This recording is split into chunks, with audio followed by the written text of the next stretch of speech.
오늘은 이 종목도 거의 신저가라 가지고 저가 종목들이 많아요. 저희 이준희님께서 SPSL 남겨주셨는데 매수가가 31,000원대 진입을 하셨고 네, 10% 비중입니다.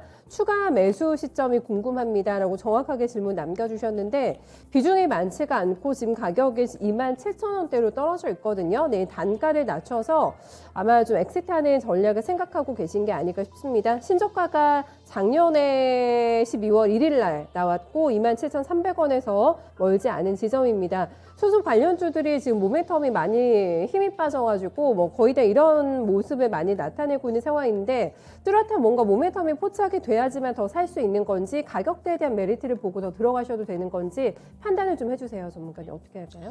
자, 이 S퓨얼셀의 경우는 자동차하고는 상관이 없는 그런 쪽입니다. 이 연료전지를 만들긴 하는데요. 자동차에 들어가는 거 이런 부분들은 현대 모비스에서 만들기 때문에 뭐 별로 상관이 없고요. S퓨얼셀 같은 경우는 연료전지를 만드는데 건물용 연료전지를 주로 만드는 그런 기업입니다. 자, 근데 뭐 이 수소 관련되는 이런 부분들이 움직일 때는 같이 좀 움직이는 그런 모습을 보여주고 있어요. 자, 근데 뭐 다들 아시다시피 얼마 전에 그 현대차에서 제네시스 그 3세대 연료전지를 개발을 하다가 일단은 일단 중지를 한다라는 그런 얘기들이 그런 뉴스들이 나왔죠. 그것 때문에 좀 많이들 고생을 하고 있는데요. 자, 그거는 자동차 제네시스 세단에 대한 겁니다. 원래 전기차하고 수소차 이 두 부분을 놓고 보면요. 이 자동차나 승용차 쪽 이런 쪽은 전기차 쪽이 훨씬 유리합니다. 훨씬 유리한데 차가 좀 커지게 되면 이 전기차로는 2차 전지로는 운행이 안 되는 경우가 있어요. 왜냐하면 우리 뭐 한 30톤 정도 되는 그 큰 상용차 이런 것들을 전기차로 움직이려면 그 배터리 무게만 5톤이 넘어갑니다. 그 5톤이 되는 배터리를 싣고 거기다 짐을 싣고 뭐 한 3시간 갔다가 한 300km 움직였다가 뭐 거기서 몇 시간 또 충전하고 이런 것들은 거의 뭐 좀 안 된다라고 보시면 돼요. 저 큰 상용차들 같은 경우는. 그리고 수소차하고 전기차하고 대체되는 거다라고 생각을 하시는 부분들이 있는데 경쟁하는 관계다라고 생각을 하는 경우가 있는데 이거는 경쟁하는 게 아니라 같이 가는 구도라고 보시면 됩니다. 자, 아까 말씀드렸듯이 승용차 쪽은 뭐 저런 쪽 전기차 쪽이고 큰 트럭, 상용차 이런 것들은 수소 쪽이죠. 거기다가 수소 같은 경우는 여러 가지 다른 쪽으로도 여러 가지 쓰일 수 있습니다. 우리 뭐 최근에 또 얘기들 막 좀 많이 나오는 것들 있죠. 비행택시 뭐 이런 거, 드론 택시 뭐 이런 것들. 이런 것들은 그 무거운 2차 전지를 달고 날아다니지를 못합니다. 그래서 이런 부분들은 전부 다 수소 연료 전지를 사용하게 될 거예요.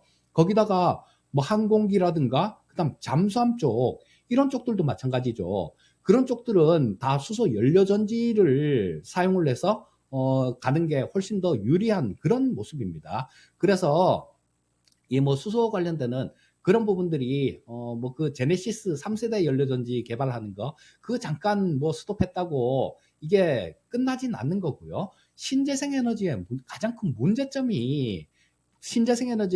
문제점을 해결하기 위해서 수소가 필요한 겁니다. 왜냐하면 이 태양이 막 많이 비칠 때도 있잖아요.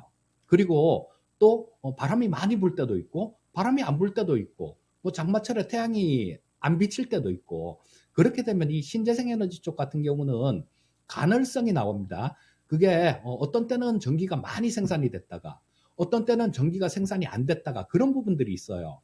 그래서 이런 부분들을 보충하기 위해서 이 수소가 필요한데요.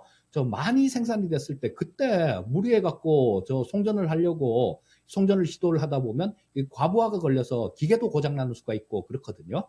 그래서 발전이 많이 됐을 때 이런 부분들을 그 수소 그 남는 전기 이런 걸로 수소를 만들어 갖고 나중에 없을 때 그 수소로 발전을 하는 거죠. 그래서 뭐 대체되는 관계가 아니라 다 같이 가는 그런 관계입니다. 그래서 이 SPLCL 같은 경우도 나중에 상당히 커나갈 그런 자리는 굉장히 많다라는 생각이에요. 그리고 지금 뭐 그렇습니다. 베이징 중국이 몇 년 전에 전기차 굴기를 선포를 했었죠. 전기차 굴기를 선포를 하고 이 전기차 시장이 굉장히 커졌어요. 그런데 얼마 전에 중국이 또 수소굴기 막 이런 얘기를 했습니다. 그리고 이 베이징 올림픽 할 때 이때 좀 특색 있는 부분들이 있는데요. 베이징 올림픽이 아마 개막일이 2월 4일인가 그럴 겁니다.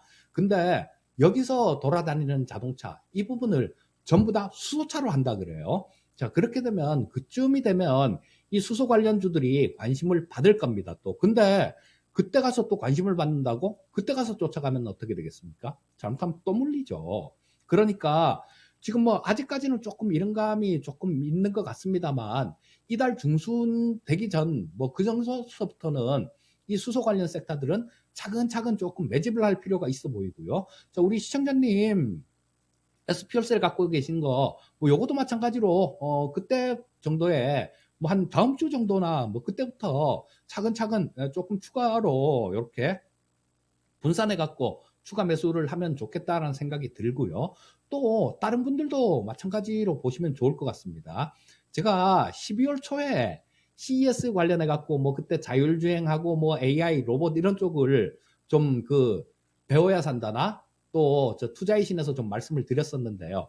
자, 지금 그 부분들을 미리 캐치를 하고 미리 사놨다라면 지금 고민을 하고 있을 겁니다. 이걸 얼마를 지금 먹고 많이 먹었는데 팔고 나와야 되나 어떻게 해야 되나라는 그런 고민을 하고 있을 거예요. 그런데 지금 쫓아가는 거는 바람직한 투자 방법은 아니겠죠.